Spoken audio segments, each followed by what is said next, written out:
El suelo como ecosistema. Para entender la función del suelo como ecosistema, vamos a a estudiar los distintos conceptos relacionados con el suelo. Para un agrónomo, el suelo es el sitio en donde viven y crecen las plantas y animales, los cuales son pues importantes para todo lo que es la producción de alimentos en la vida humana. Desde el punto de vista pedológico, pues es la forma como se estudia como un producto natural que proviene de la desintegración de roca por la acción del clima y los microorganismos. Para los edafólogos, el suelo se considera con relación a su uso como medio para el crecimiento de las plantas. Entonces estudian todos los distintos factores que hacen que el suelo varíe su productividad, la estructura, la textura de los suelos, los contenidos de nutrientes, las distintos ciclos biogeoquímicos que aquí y allí se ocurren. Todos estos conceptos nos llevan a entender que el suelo puede ser abordado de distintos puntos de vista, de distintas disciplinas, y es una ciencia multidisciplinaria, por tanto. Si vemos las ciencias básicas, todo lo que tiene que ver con la química, la física de suelos, la mineralogía, la microbiología, pues estudia cada uno desde su punto de vista de las dinámicas que ocurren allí en el suelo. Ya cuando vemos para la producción de las plantas una visión más de edafológica, desde el punto de vista agronómico, nos interesa saber la fertilidad de ese suelo para producir cómo están los nutrientes disponibles, cómo esa textura del suelo funciona allí, la materia orgánica, qué plantas se dan aquí, cómo se dan allá, o sea, todas esas dinámicas. Ya como para un planificador agrícola, pues entonces también es importante tener una visión más amplia, más del paisaje. Entonces ahí entra lo que son los conceptos de usos de suelo, de uso de la tierra. Entonces hay hoy en día herramientas muy interesantes como son los sistemas de información geográfica que utilizan también las imágenes satelitales, permiten tener una visión más amplia de cómo están distribuidos esos suelos, de los distintos efectos factores o procesos que dieron formación a esos suelos, entender las dinámicas que allí ocurren. También está la parte de vista de la ciencia de la tierra que quiere estudiar cómo surgieron esos suelos, cómo a qué se dieron origen, hacen los perfiles de suelo, entender si los horizontes cómo lo constituyen, o sea, ya más entender cómo se formaron los suelos a través del tiempo. Aquí es importante señalar la diferencia entre suelo y tierra. La tierra, esto de acuerdo a la propuesta de la ley de suelos ha presentado la Asociación Venezolana de la Ciencia del Suelo, ellos definen allí que la tierra es la zona de la superficie del planeta cuyas características abarcan todos los atributos razonables o predeciblemente cíclicos de la biosfera, verticalmente por encima y por debajo de la zona, incluidos los de la atmósfera, el suelo y el sistema geológico subyacente, la hidrología, la población vegetal y animal y los resultados de la actividad humana, pasada y presente, en la medida en que estos atributos ejercen una influencia importante sobre los usos actuales y futuros que el hombre haga de ella. Entonces tenemos que la Tierra tiene una visión más amplia pues que el suelo. Ella implica componentes, dos variables del orden físico como es el suelo, el clima, la vegetación y también la parte socioeconómica cultural, es decir, todas las actividades que el hombre realiza en esos espacios. Entonces aquí vemos que el suelo es un elemento más dentro del concepto tierra. El concepto tierra es algo mucho más amplio. Pues. Entendiendo entonces esto, fíjense aquí en este diagrama de un ecosistema que es un sistema, pues en el cual tenemos unas entradas y unas salidas. Principalmente esas entradas son energías, recursos, que en el caso de un ecosistema, pues la energía solar, los recursos que entran son todo la parte biológica, el aire y la parte también la lluvia, los vientos que están relacionados con el clima. Entonces vemos que en ese ecosistema hay una cantidad de dinámicas. ¿Quiénes componen este ecosistema? La parte biológica, que son los árboles y los animales, las plantas y los animales, perdón, y el suelo también con todo su componente biótico, y vemos entonces que ese suelo es un componente más dentro del ecosistema. Pero vamos a ver también que a su vez el suelo es un ecosistema en sí, porque tiene todas unas dinámicas igual que todos los sistemas que tienen entrada y tienen salida. Entonces, Hay que entender el rol que juegan en la naturaleza todos los componentes de ese ecosistema. Están los productores, las plantas, están los consumidores de primer orden, de segundo orden, y luego que todos ellos mueren, vienen al suelo donde se da una dinámica interesante que es la de los descomponedores. Esto principalmente en los ecosistemas terrestres. Vemos que el ser humano ha generado también una cantidad de artefactos, de utensilios, que la naturaleza no los reconoce, no sabe qué hacer con ellos. Esto ha representado para la sociedad realmente un dolor de cabeza, porque no hemos entendido cómo la dinámica de la naturaleza los procesa a ellos mismos. O sea, la naturaleza tiene el rol de estos descomponedores, que son los que se encargan de pasar esa parte orgánica a inorgánica y descomponerlos y volver de nuevo los nutrientes para cerrar el ciclo de este ecosistema, que es un poco lo que les vamos a explicar ahora. Esto es otra materia de otra charla de qué hacer con el tema de los residuos, pero sí es un llamado de atención a reflexionar sobre lo que está haciendo el hombre hoy en día en el planeta Tierra, y cómo está generando una cantidad de elementos que no han sido procesados y están contaminando el planeta. Fíjense que la naturaleza pues tiene su ciclo bien estructurado. Pues los seres vivos, una vez que mueren, vuelven al suelo, y en el suelo, a través de lo que es la mineralización, la humificación, esa materia orgánica se descompone, que se incorpora al suelo, mejorando su estructura, y también dispone en el suelo una cantidad de nutrientes que son útiles para las plantas para su crecimiento. Que eso es lo que conocemos como el ciclo de la vida, el ciclo ecológico. En el ciclo del carbono también lo vamos a ver, que está más claramente visualizado. ¿Qué sucede? Si nosotros estas plantas nos las llevamos de aquí y no permitimos que este proceso se dé, estos suelos se van empobreciendo, y es uno de los grandes problemas que ocurren hoy en día. Estos son procesos que tardan muchos años en ocurrir. Vimos que existía el ecosistema y que el suelo es parte de ese ecosistema, pero a su vez el suelo es un ecosistema. En él suceden una cantidad de dinámicas.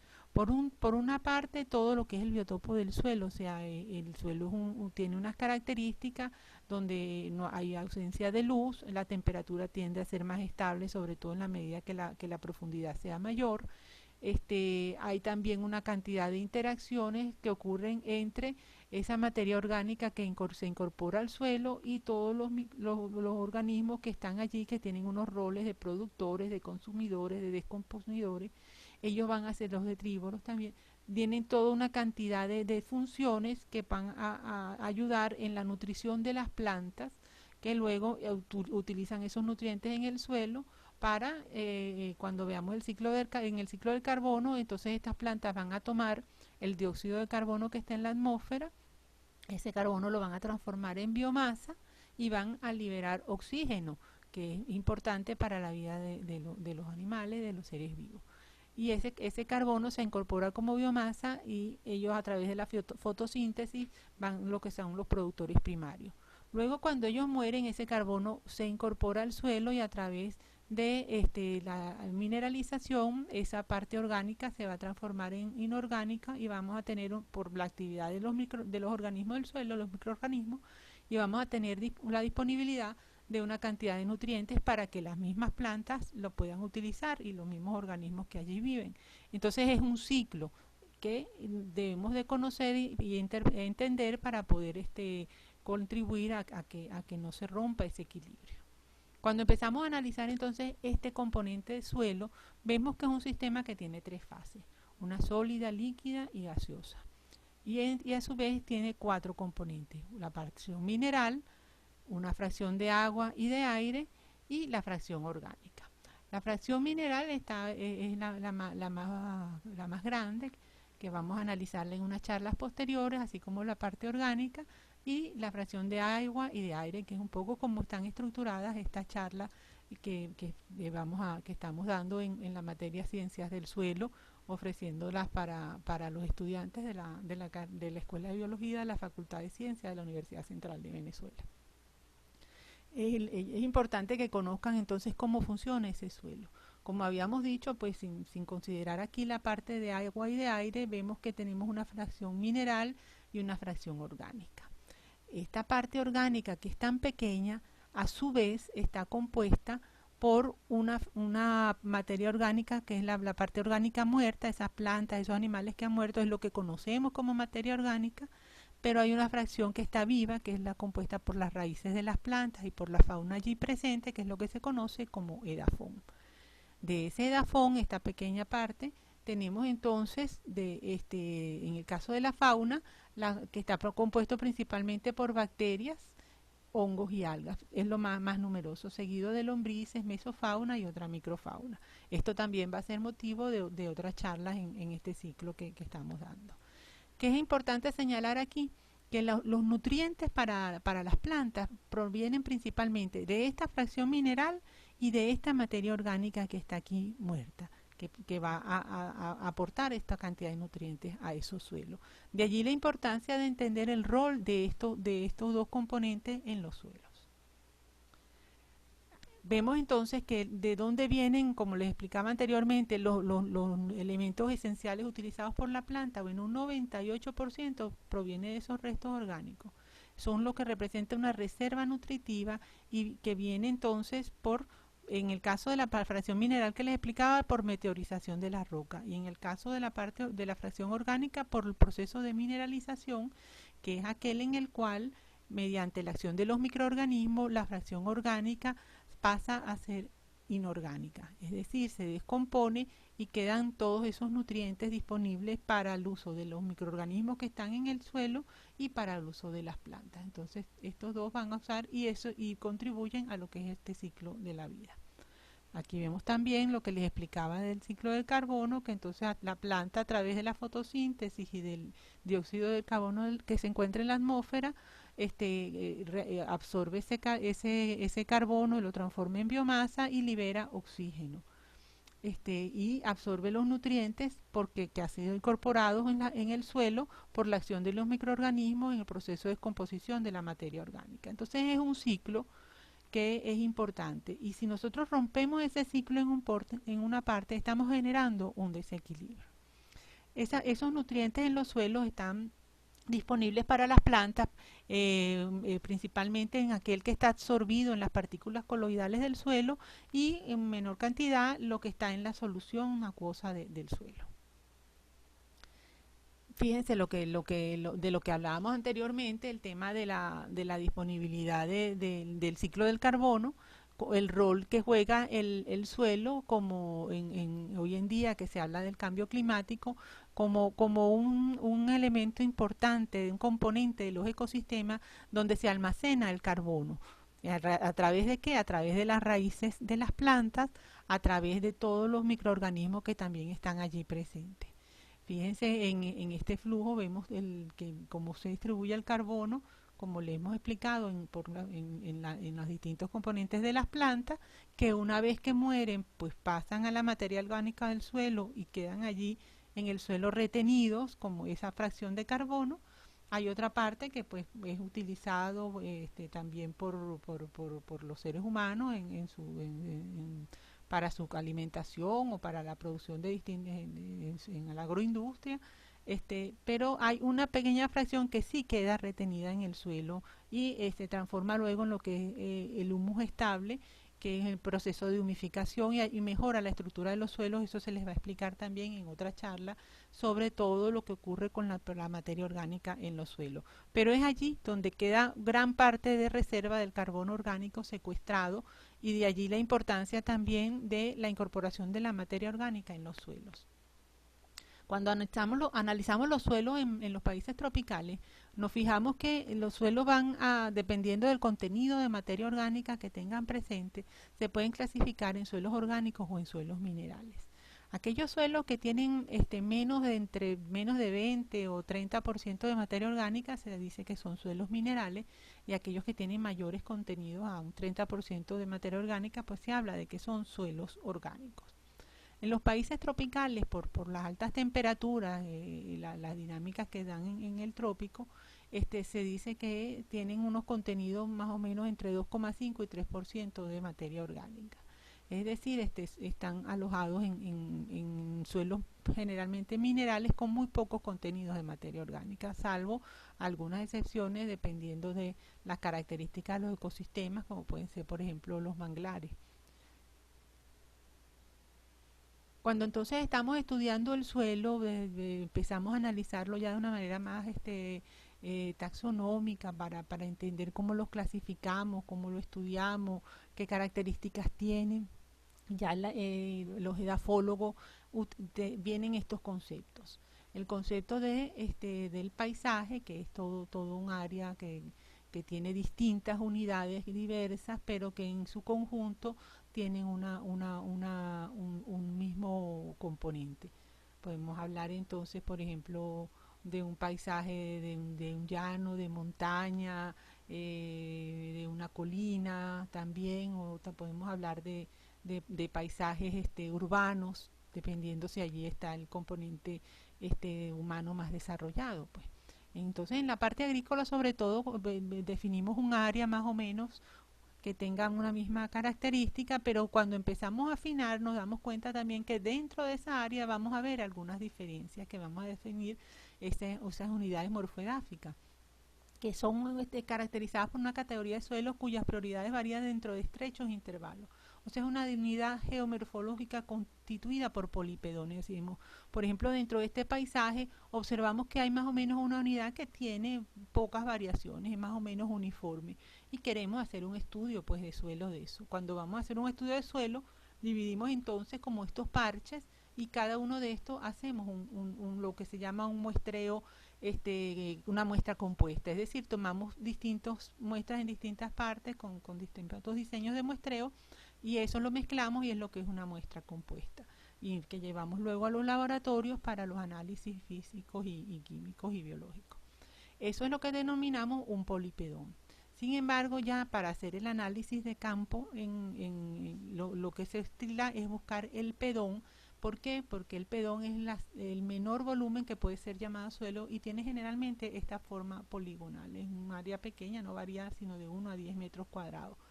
Entonces un pedón es la unidad para el estudio de suelos en campo, que lo podemos hacer a través de lo que se llama una calicata.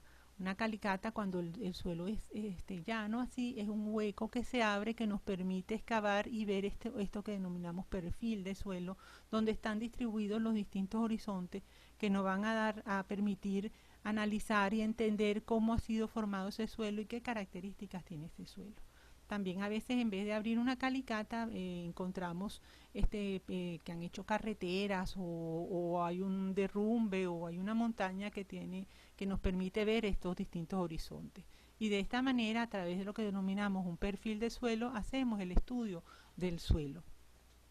El suelo entonces está compuesto, cuando analizamos este perfil de suelo, por una serie de estratos que se han venido dando origen por lo que son los factores y los procesos formadores de suelos, que también se les explicará posteriormente, pero que terminan siendo definidos en por lo menos lo que es un horizonte O, que es la parte más superficial, que es esa materia orgánica que apenas cayó parcialmente descompuesto, seguido de un horizonte A, que es ya esa materia orgánica más descompuesta, mezclada, humificada, con fracción mineral también.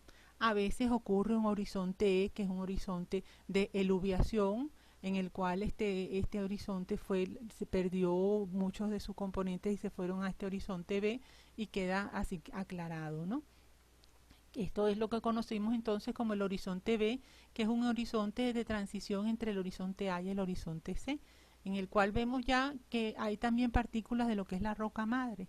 Esta roca madre que empieza parcialmente alterada es la que empieza a constituir ese horizonte C que conocemos como regolito. Entonces vemos que por las mismas dinámicas que empiezan a ocurrir aquí, este horizonte B es un horizonte que tiene características del horizonte A y del horizonte C. Entonces, bueno, cada suelo tiene sus particularidades. Esto no es una receta única. Hay suelos donde no se consigue uno de estos horizontes, o está más desarrollado y tiene subdivisiones, o vamos directo prácticamente que a la roca madre porque no hay suelo, ya que el horizonte A y B principalmente es lo que conocemos como suelo verdadero. ¿Por qué? porque allí es donde se dan la mayoría de las dinámicas relacionadas con la vida, donde está la mayor contenido de microorganismos, donde están las raíces de las plantas, donde está todos esos nutrientes que hemos hablado anteriormente, de dónde vienen. Entonces, esto es lo que realmente hablamos de suelo verdadero. Si nosotros estamos con la roca y con estos regolitos, prácticamente decimos que no hay suelo. Entonces tenemos que el suelo es un cuerpo natural y es un recurso. Esto también que está en el concepto de la ley de suelo es muy bonito. Habla de que es la capa superficial de la corteza terrestre, entendida como la integración, esto que venimos hablando, de los horizontes superficiales y los inmediatos, que forman parte de un complejo sistema biodinámico que participa en cada una de las actividades que ejecuta el ser humano, en los diferentes espacios físicos naturales en los cuales se desarrollan todos los asentamientos, actividades agrícolas, forestales, minerales, etcétera. Fíjense entonces que el suelo, mientras más rico sea, tiene más actividad, tiene más diversidad también de organismos, tanto de fauna como de flora, y eso es lo que nos da, es un buen indicador de que ese suelo está funcionando bien, pues.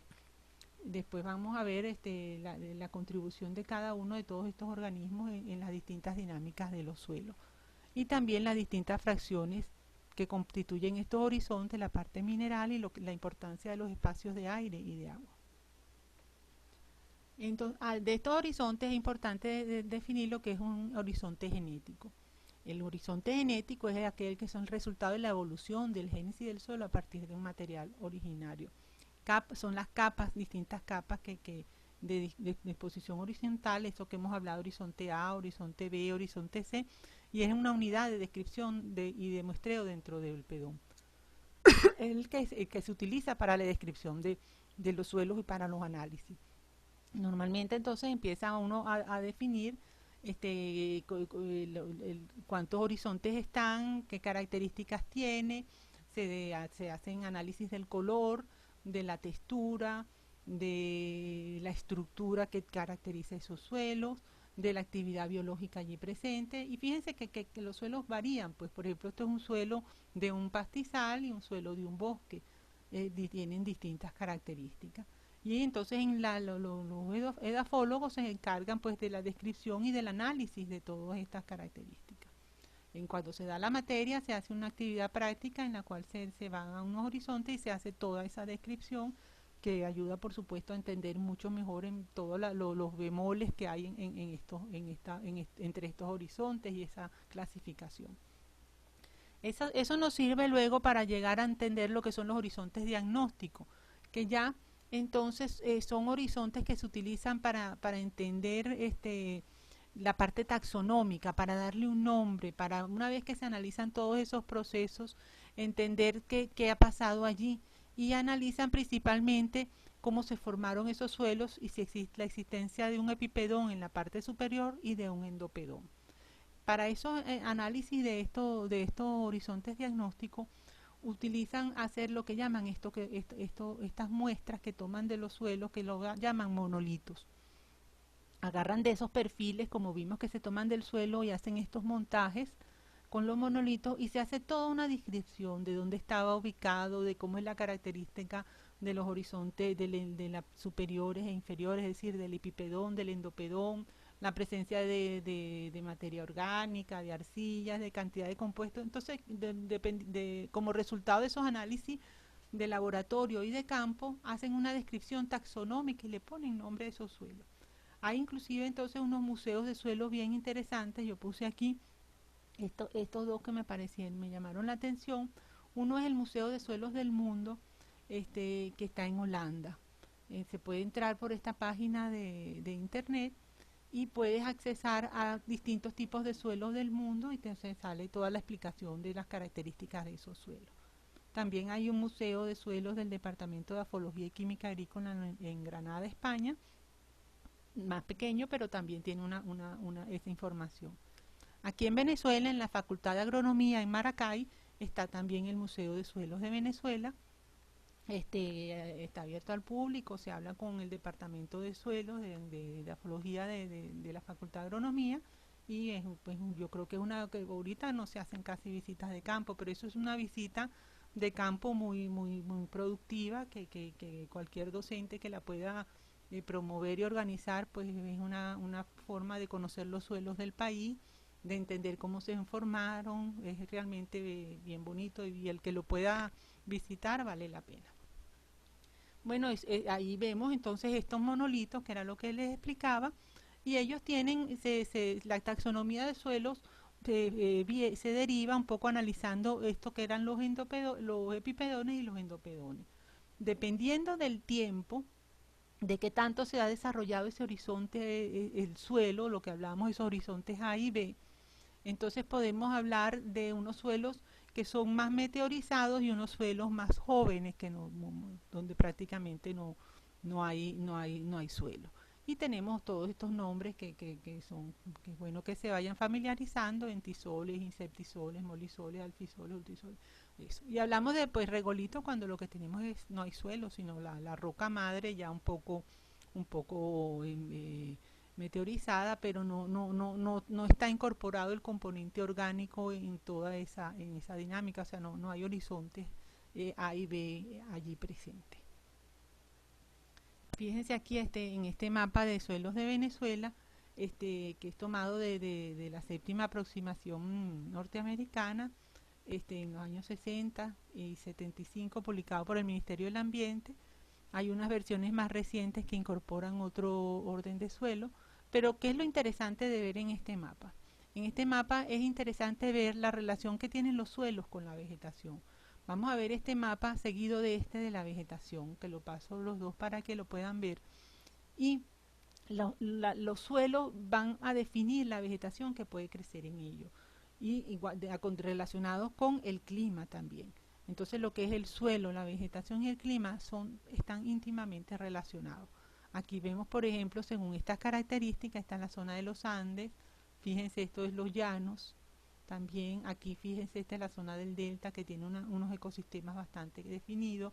En el sur del Orinoco tiene unas características muy particulares que con el clima nos da unos tipos de vegetación. Fíjense aquí en la zona de Falcón, de Lara, de Zulia, también zonas más secas. Entonces, bueno, que son los aridisoles. Entonces, fíjense la importancia del suelo para los estudios de biología, porque no solamente es la vegetación que va a estar allí presente, sino que esa vegetación nos va a determinar una fauna asociada. Entonces, todo lo que es la carrera de biología, que se estudia todo lo relacionado con la vida, es importante entender el rol de los suelos en estos ecosistemas. Aquí tenemos, por ejemplo, otro mapa más reciente de Uber y Oliveira, que es las representaciones de las formaciones vegetales en Venezuela, y vemos, por ejemplo, entonces lo que les estaba diciendo, los distintos tipos de vegetación. Aquí que veíamos esta zona más desierta, vemos arbustales espinosos, ¿no? Más que nada. En esta parte son más bien tepuyes, que es este otro color que está aquí. En esta parte anaranjada de los llanos son sabanas, ¿no? Así vamos viendo. Aquí, por ejemplo, en esta parte del delta, que es estos verdes acá, podemos ver los bosques de manglares. Entonces, bueno, todo eso va a estar relacionado con el suelo y con el clima también. Entonces, esto es bien interesante para los estudiantes que quieran orientar sus estudios a la ecología. De todos esos que estábamos explicando, fíjense, los distintos tipos de suelo van a variar, que era lo que les decía al principio. No en todos los suelos se consiguen siempre todos los horizontes. A veces hay unos más desarrollados y otros que apenas se desarrollan y ya lo que tienes es la roca madre, ¿no? Y según esto, pues van a ver la vegetación relacionada con cada uno de los mismos.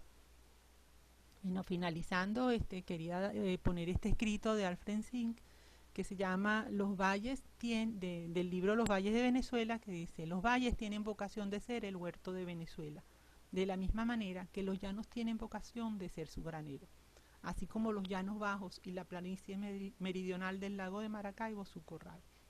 Es decir, de acuerdo a cómo son los suelos, va a ser la vegetación y va a estar definido también el uso más adecuado para esos suelos.